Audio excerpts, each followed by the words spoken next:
letting me be here. I'm one of the 36 candidates for mayor this year. Good thing you didn't have us all on the same night. It'd have to be a very long meeting. No, actually, I really am excited. I would have been here earlier, but I had no idea we had traffic problems here in Houston. And I got held up. I had the honor of representing you all as an at-large member of the Houston City Council. I had the privilege of going to Congress and then had the misfortune of being redistricted out of Congress. I took a sabbatical from politics for the last 5 years, and some of my fellow politicians agree that sabbaticals should be required of politicians because it really gives you a chance to recharge your batteries and remember why you cared so much to begin with. And so when this opportunity presented itself and there was going to be an open seat for mayor, I decided to get back in the arena, and I'm glad I did. It's a very exciting time for our city.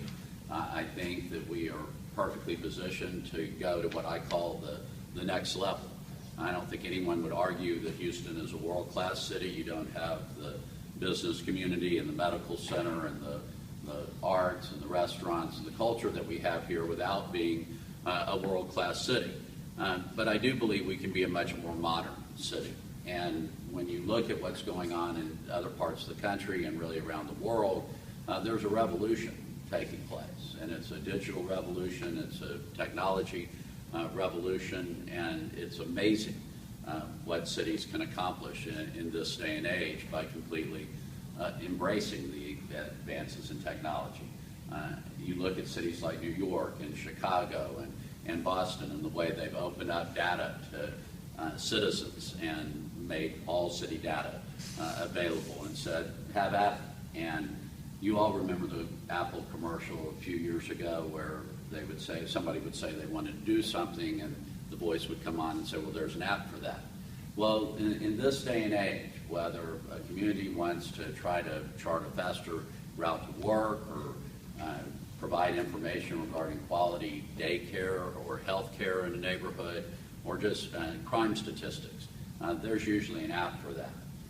And so we need to embrace that here in Houston in order to move forward so that City Hall can communicate more effectively. And when I talk about this and when I talk about modernization, I can tell some people have a difficult time getting their arms around it. Well, I finally had the best example the other day because obviously you all have probably followed what's been going on with potholes in the city. And they're finally kind of getting a handle on it.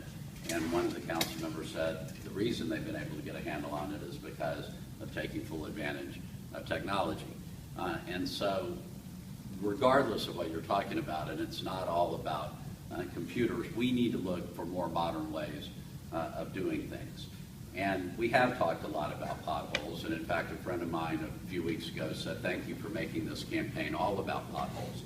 And I said, you're welcome, and just wait till we start talking about asphalt overlay, then you're really going to be saying that later. But come on, you can't be the fourth largest city and have third world streets, and in some parts, they are that bad. And some of these potholes, you can't even call them potholes, they're more like fishing holes.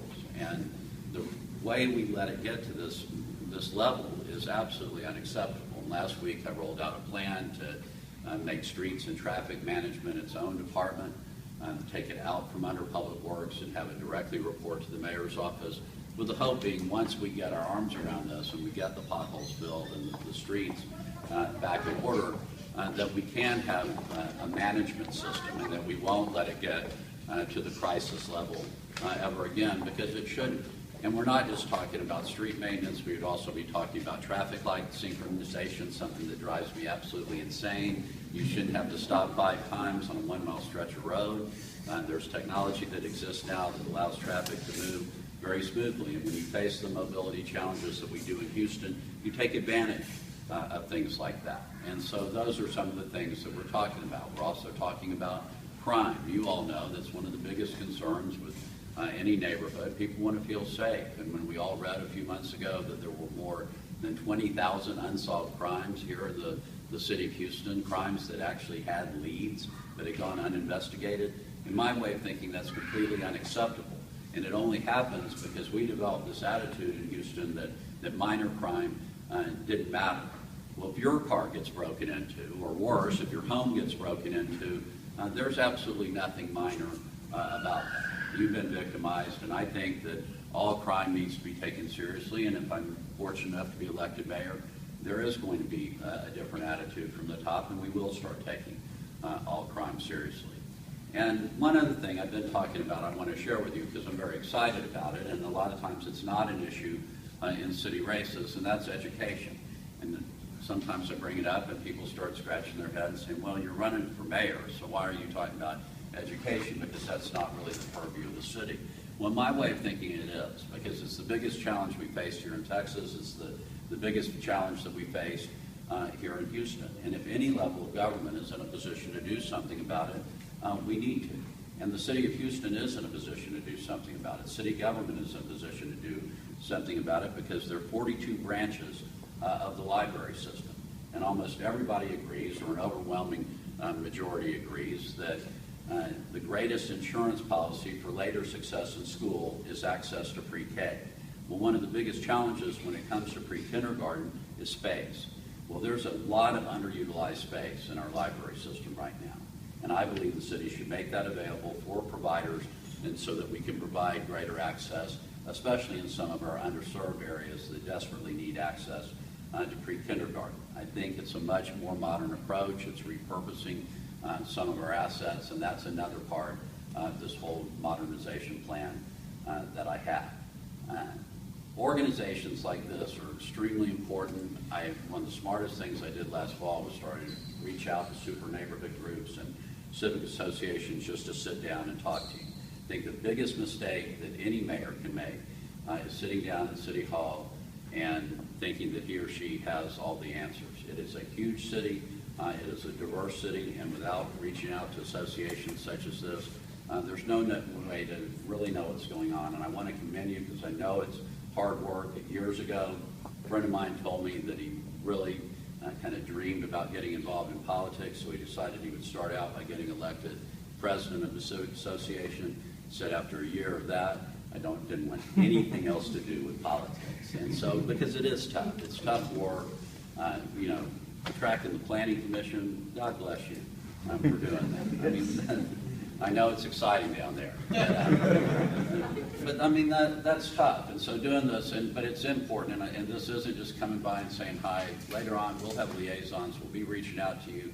We'll be taking advantage of district council members and at-large council members and super neighborhood groups to make sure we know what the real concerns in neighborhoods are so that we can address them. I'd love to have your support, and I really appreciate you letting me come and spend a little time with you this evening. Two more times? Yeah, you're always supposed to say your name 3 times. Or speak of myself in the third person. Well, Chris Bell wants to do this. I always thought that was good. That's very impressive. Anyway, yeah. You mentioned the traffic getting here, and several times in your speech you talked about traffic management and handling cars and traffic along those lines. What are your thoughts, plans, public transportation? The light rail system has been slowly kind of up and coming. Metro's made a lot of changes. Do you have any? So glad you asked. And there's an article hopefully coming out this weekend about that, the Chronicles, talking about, you all may have seen in the Houston area survey, number one concern, public transportation and transit. And I'm excited because I think there's maybe finally a way forward. I've always been a huge advocate for rail. I was on council when we voted for the first line. I was in Congress and was probably one of the most outspoken advocates for the expansion that now, 12 years later, we're finally seeing move forward. But my concern has always been money, because obviously the funding formula changed, and where it used to be about 80% of the money coming from the federal government, that changed to where about 80% would have to come from the municipality. And so how are we going to get there? But you can't talk about being a modern city without having a modern public transportation system, and that's one place we've really fallen behind, and people moving here aren't going to stand for it. I think the answer to really fill the holes and some of the corridors to connect people is bus rapid transit. And I've looked at it ever since my days in Congress, and I continue to think that it can really work, especially based on the examples of other cities. Cleveland has a bus rapid transit line that is being taken full advantage of. It has great ridership numbers. It has development coming up around it, and it's moving people faster. And for those of you who don't know how it works, it's a dedicated lane of traffic They call it a bus, but it's not really a bus. The best line I heard about it, they said, it's not a train, it's not a bus, it's the future. And it really is. It looks more like a rail car, travels low to the ground. You stand on a platform, you don't pay as you get on, you get a ticket just like you would for the light rail system, and it moves about 35 miles per hour, and the lights are triggered by the car, so it can move very smoothly down the dedicated lane. And there are certain corridors here, like if you look out down the Katy Freeway coming into downtown, that would be perfect as far as where you could connect folks from their bus routes and then move them in.